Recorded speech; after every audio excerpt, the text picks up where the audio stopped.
From Porcio, TopVelocity.net. 3x pitch BioMetrics here at Pierrer. This is from his 3x velocity camp. Take him out of his leg lift, looking at his load position just before leg drive. So we can see drive leg's pretty vertical at this point. He's leaning very aggressively ipsilateral. So if we look at the pelvis and chest position, we can see the pelvis is leaning 18 degrees back and the trunk is leaning 55 degrees forward. So, not a real stable position, not a lot of posterior chain there, probably a lot of more low back. Is flexing the drive leg pretty good, but tough position to drive when the hips aren't really going to mobilize well in that trunk posture. Okay, so watching coming out of or going into drive, he opens front foot, not too big with the front foot, which is good. You can see glove side tucking as front foot's opening. Okay, so as he hits front foot here, glove side's tucking pretty hard, so we got some early trunk rotation. Not much extension at all from back leg. We got a lot of good rotation, which looks like it gets the hips to go. So if we look at the kinematic sequencing, we do see hip speeds peaking pretty good, but the trunk glove speeds, which is the blue line, that's pulling first. So the glove's really trying to drive rotation, and then you can see the trunk or the hip, which is the red line, then comes in and drives rotation. And then look at the trunk, it doesn't really pick up much from there. It almost looks like it starts to really sync up. That's the problem, pulling too aggressively early from glove side. It forces the trunk to speed up to the hips and can cause the hips and trunk to sync up pretty quick. Not too bad. There's still some separation, but you can see this arm is in late cocking. And basically, you never want to be still cocking the arm while you're starting to open the trunk to the target, because that's going to create serious arm drag, which we see. See how far the arm's pulled back? It's probably a little bit more exaggerated here, but still, we've got some serious hyperangulation, and that's going to lead to arm issues.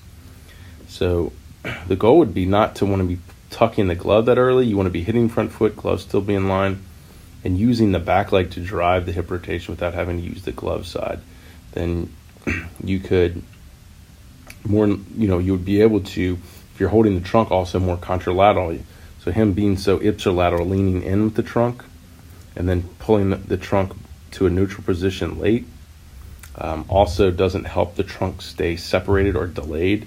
So if he was in more contralateral, leaning towards glove side, that trunk, in driving through hip, the trunk would have stayed longer, giving the arm time to cock before shoulder rotation and kill that arm drag. You can see here getting really bad as his trunk starts to move forward.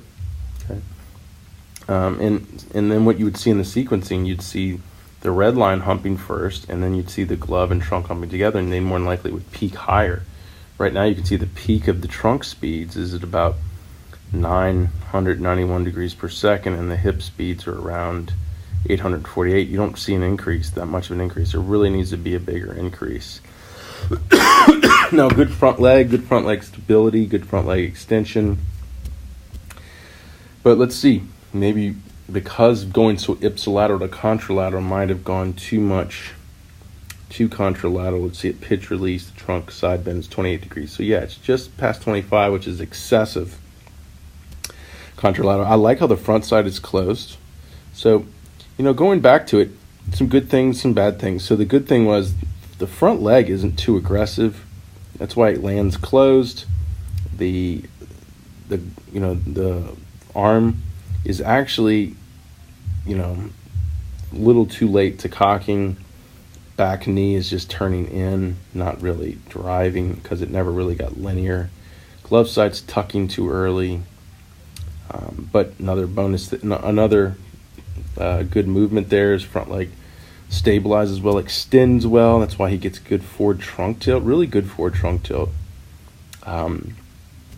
So just like there's a few good things and a list of things that need to improve. Going from getting that drive leg to really drive hip rotation and not allow the glove side to start it early, and work on that timing of arm cocking to trunk rotation to prevent the injury. And then from there, I think if we did that really well, the front leg would kick in and it would just be a really good delivery at that point. So some key parts to fix, but a lot of potential here.